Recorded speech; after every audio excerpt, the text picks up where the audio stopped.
back to the channel. So in today's episode we have to help the Drift Games guys out. Josh is in a little bit of trouble. He's working on Adam's E46 saloon, and of course what do? E46 saloons. So yeah, Josh gave me a call the other evening in a little bit of trouble, so I'm currently on the road to gather up some bits for Josh. Basically got a whole fiberglass kit for the car, and the wings are pre-facelift and the car is a facelift car. So there was two ways to go about it. One way would probably be to go and maybe contact Gary Short and get Gary Short to make the wide wings, the over fenders in the front, make them to a facelift. Or the other option, which Josh is going with, is converting the front of the car to a pre-facelift. So basically bonnet, headlights, and yeah, that should be bonnet and headlights should get him to where he needs to be. So I'm heading to Gary Short's now, because Gary Short was using this bonnet for a mould for developing my new bonnet for the drift car. So we're going to grab that bonnet off him. Hopefully it gets Josh out of a rut, and I think they're in a little bit of panic to get that car over to AAA Customs. So look, help the guys out, and yeah, that's what I'm doing there. And then Abby's been working late last night on the engine bay for the E46 M3 competition car. So got a picture last night. That engine bay is done. Just a quick rub down and a quick paint back up again. It's nothing fantastic, but it looks a lot cleaner. And yeah, later on in this episode I'll show you something that I noticed at the back of the car. I got a little bit of a fright when I seen it, but yeah, I'll show you that later on in this episode. And yeah, it's gonna need a bit of work. Enough about that. Let me go on the road here, get Josh sorted out. We might have a chat with Josh when he does arrive, and yeah, lots going on, so stay tuned. Josh sorted with all his pre-facelift and facelift. Didn't get any videos, but yeah, I'll be on the Drift Games vlog. But I'm delighted to help the lads out wherever I can. So yeah, Josh is having trouble with the pre-facelift and the facelift, and of course we're all pre-facelift here, so we had enough parts, went to scrapyard, got a few bits and pieces, so we got Josh sorted. He's away back now to get that car ready. I think it will be, the big reveal for that car will be Modified Live, which is the 7th and 8th of May, where Drift Masters is going on. That is going to be an unbelievable event. All the guys are coming out of Europe, and all the Irish lads. It's going to be some drift event in Mondello Park. It's going to be unbelievable, so I'm really looking forward to that. And we'll have the old school, new school kite truck and a few of the lads there as well, bring a couple of friends. So looking at the engine bay, Abby's done a really good job in the engine bay. Did you find it? No. Do you know where the keys to the kite truck is? No. Oh, okay. Yeah, we're struggling. We have no selfie stick, so it's my arm. Has to be somewhere. Probably in your bag or something. Can't be found. But yeah, look at the engine bay, you've done a pretty good job. Yeah, actually it wasn't a hard job at all. Tidied it up a good bit anyway. It only took me an hour and a half to do it. School this week, so Lots of time in my hands. yeah.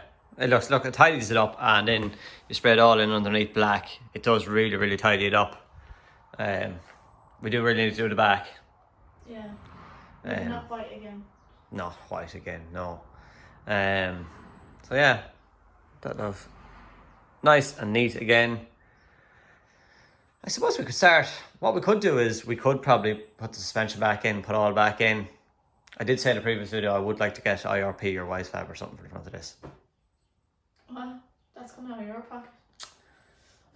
Just giving another plug to Neil and Katie Customs. Hit us up. Hit us up, please, till we get out of the old-fashioned extended E36 arms.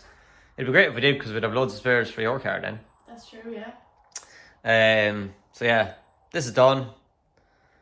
And then down to the back then. You're going to start working on the back? Well, you tell me what's to be done, I'll do it.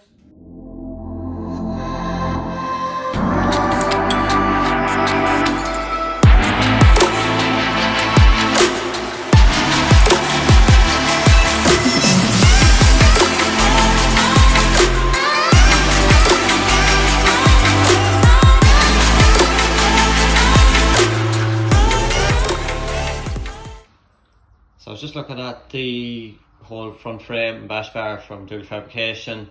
Yeah, I don't know, I might get them blasted. I might get Martin and them Glen Limited to blast them for me, because we painted them before, primed them, but there's still rust coming through in them, so. That's always left. Yeah, I do have the code for that colour, so that's not too bad. Down to the back.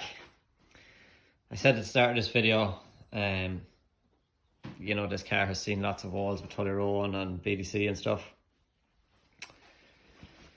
First signs is this. Another sign is this. But when you look in here,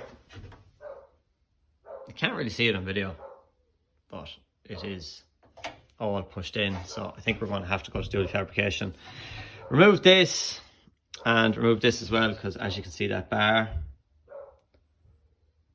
straight, and then yeah, twisted. So I think this leg has moved.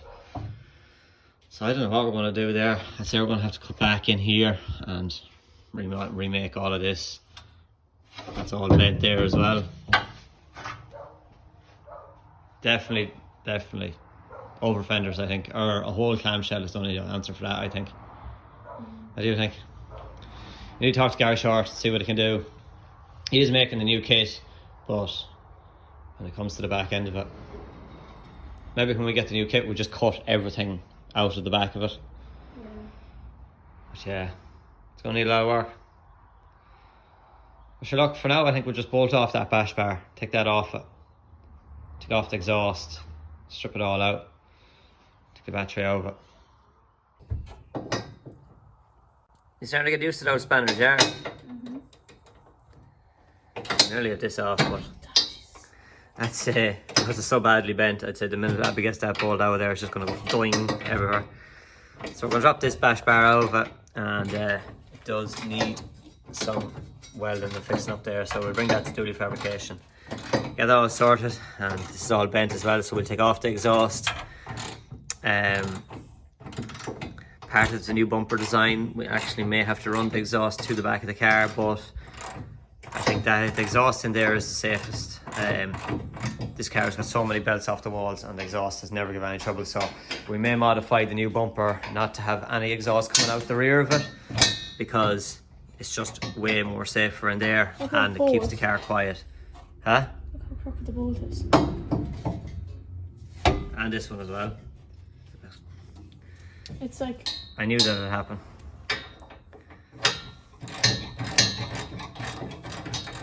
It's so badly bent, I'm telling you, it's just going to spring, I'd say. You better not hit me.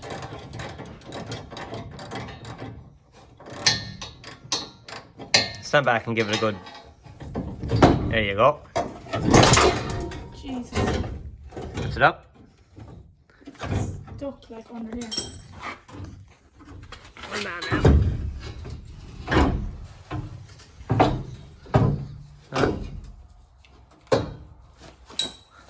It's some unit of a bar, isn't it? Jesus. Huh? So, Alvin Kerr originally made that bar, and he made that bar strong. It is a serious tool though, it's a serious design of a bash bar. Definitely, because you see the wall runs that thing got, like. And it never budged it until I hit it hard enough. Okay, that's that off. Now we take the exhaust off, strip it right back. Very upset about that chassis leg now. You actually can see the kink in it there. So, nothing a ratchet strap won't fix. It might pull it out actually. Yeah. We could give it a go. Right, we'll take off the exhaust, so that's the back of the car. Fairly well bare now. Abby's exhaust off. No. Just the exhaust from Dual Fabrication, like it is pretty light, like, and to save so much noise, it's a very good job. So we just have little pinholes in the exhaust that we need to address and get fixed up. And the bash bar. Yeah, so take the battery out of it, I suppose, and I don't think we should start painting Abby until we get all that fucking frame straightened. It would be worth though putting a strap to this and see can we straighten it here. Or would it be safer just getting it redone? But I know now that there's no engine in the car, there's no nothing in the car. Like if we put a strap to that and try and pull it, it'll just pull the car around the place. Yeah, that's true actually. So we might wait till we go to do the fabrication maybe and see what we can do with that. Maybe chop this off, then try and straighten this, or cut all this out of it and rebuild it again. I mean, under here, it's just all like rusty and grubby and stuff. So. Oh, you mean like repaint? Yeah, repaint it. Can't really see it in the video, but I would like to take out the M3 diff as well. I see on it here it says 3.2 ratio, and I see a piece broken off it here. Don't think that makes too much of a difference, but yeah, I would like to take that diff out, check over that diff, and check over all the rear of the car. It's very dark. You've taken out the battery. Yeah, what is that? I don't know what it is actually, because it actually hasn't moved, that battery, since the day I got this car. It's a big agricultural battery. Something like start a tractor. What's that? 18. I know, I'd say it's 17. Did you try the 17? Yeah, there you go. We have it here. 17 it is. Oh. Huh? No, seems to be off okay. I need a 10 mil or something. I still have the earth strap on the battery, so.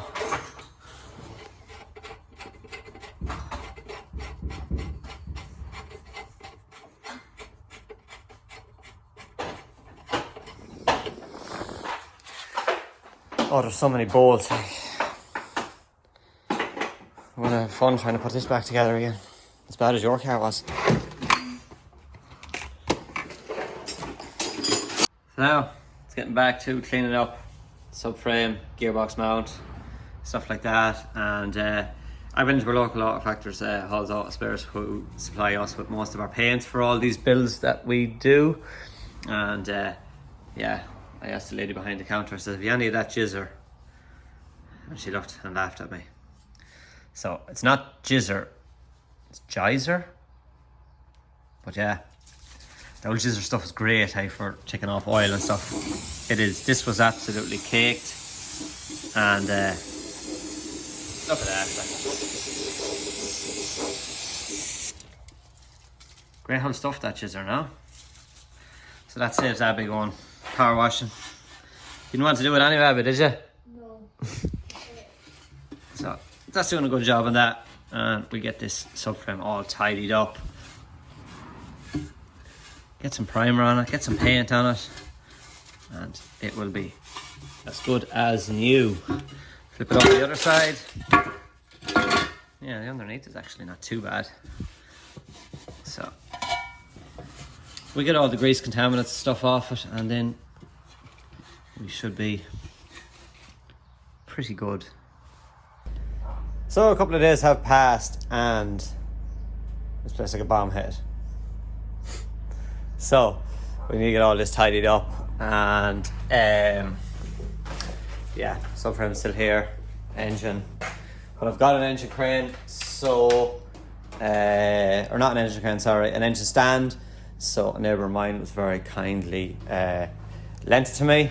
So time to get this engine off this tyre, get it onto the engine stand, and at least then we can get the engine crane moved out of the way, and then we can get back to assembling the whole engine bay. Abby's done a pretty good job on painting everywhere, so it does look very, very nice. And I don't know if you can hear it, but just let this door. So that is the engine stand there. Just a good job. And Abby's car is running again. So after the Monster Energy Gymkhana, brought it home, washed it, parked it there 100%. Went to start it the other day, it would not start. So yeah, it's kind of stumped me, was in a rush, so I left it. Came back today after a little bit of thinking, and yeah, airflow meter is gone. So the minute I plugged out the airflow meter, car started straight away. So we do need to get a new airflow for that.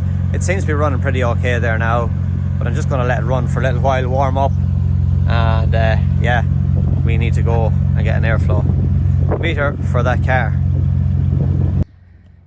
Okay, engine lifted up. Try and get this onto the engine stand, put a couple of bolts in it, and it should be perfect. So, haven't done a time lapse in a while. Do a little bit of a time lapse on getting this engine onto the engine stand.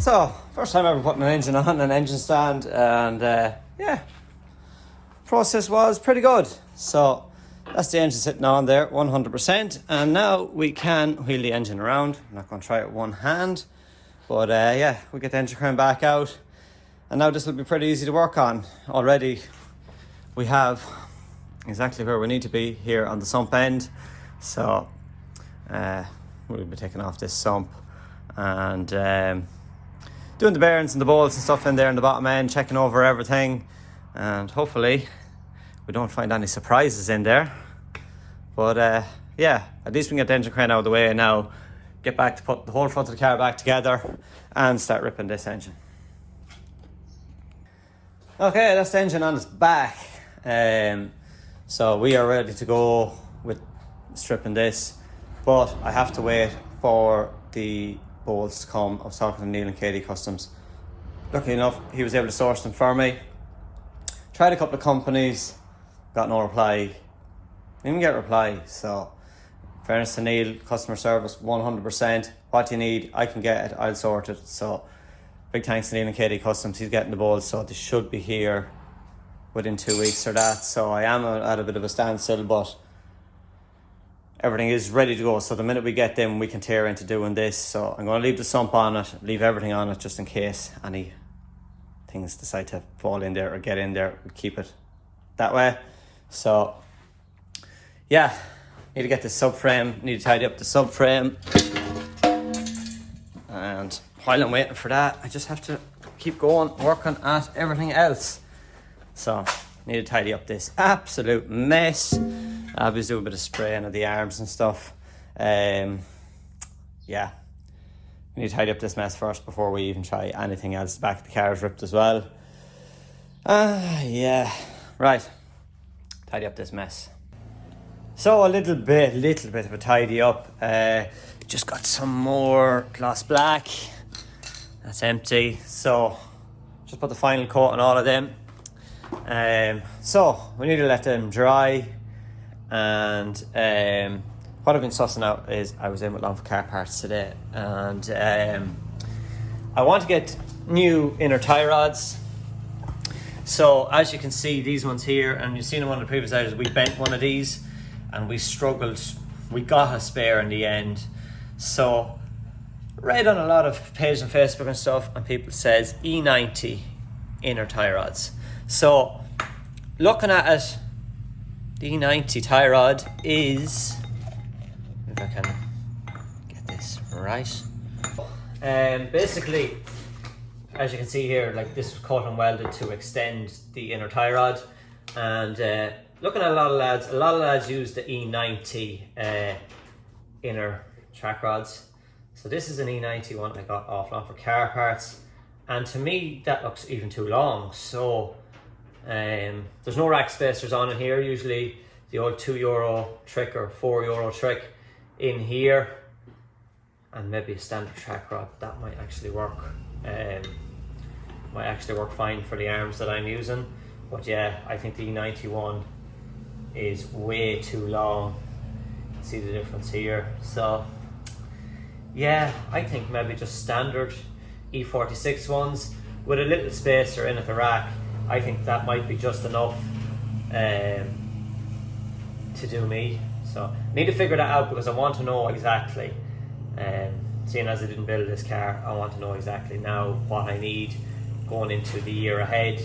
So yeah, the E90 with my setup is definitely not going to work. So I just think these are going to be too long, and even if I do cut a bit off it there to make it work, if I need to, let's say, toe in or something like that, I won't have that adjustment because that nut is fully down. So cutting this